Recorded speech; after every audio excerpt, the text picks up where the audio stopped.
السلام عليكم ورحمة الله وبركاته walaalyaal ilaahay khayr idin siiyo meel kasta aad joogtaan waxaan idin soo gudbinayaa insha Allah ducooyinka adkaarta tasbiixda iyo waxyaalaha qofku isku ilaaliyo kuwa ugu madaxsan ee ugu muhiimsan mid walbaba hal dikri ayaan ka soo qaadanaynaa insha Allah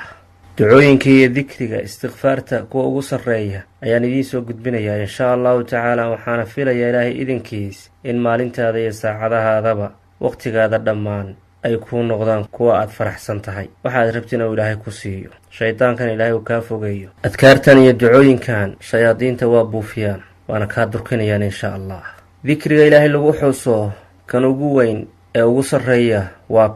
waxa weeye laa ilaaha illa Allah wahdahu la sharika lah له الملك وله الحمد وهو على كل شيء قدير دعادنا waxa ugu sareysa oo ugu qiimo badan waxa weeye rasuulka ilaahay inuu ka tagay jireen calayhi salaatu wasalaam rabbana aatina fid dunya hasanatan wa fil aakhirati hasanatan wa qina cadaaban naar istighfaartana mid ugu sareysa ee koobaad waxa weeye allahumma anta rabbi la ilaha illa ant khalaqtani wa ana 'abduk وأنا على عهدك ووعدك ما استطعت أعوذ بك من شر ما صنعت أبوء لك بنعمتك علي وأبوء بذنبي فاغفر لي فإنه لا يغفر الذنوب إلا أنت تصبيح لنا وحاوس الرئيس وحويه جوهرة تصبيح سبحان الله وبحمده عدد خلقه ورضا نفسه وزنة عرشه ومداد كلماته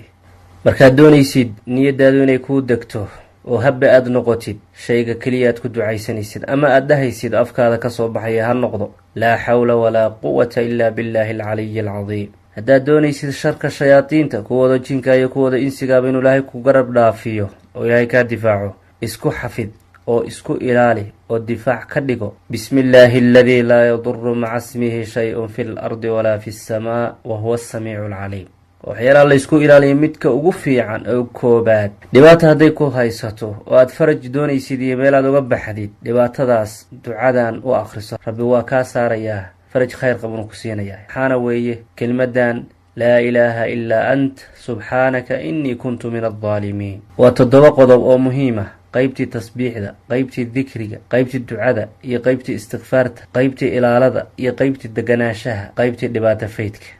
haddaad niyeysid inaad arrintan iyo qodobadan muhiimka faafisid insha Allah ta'ala khayr niyeyso markaad faafisid inuu ilaahay sabab uga dhiga laga yaabaa inuu ilaahay ka faydo ka qaado dhibaatooyinka adduunyo iyo kuwa aakhiraba waxaana xasuusataa oo weliga aadan hilmaamin inaad khayr ka samaysid oo aad yaraysan walow mid yarba ha ahaade waayo adigu garan maysid wanaaga jannada ku gelinaya midka uu yahay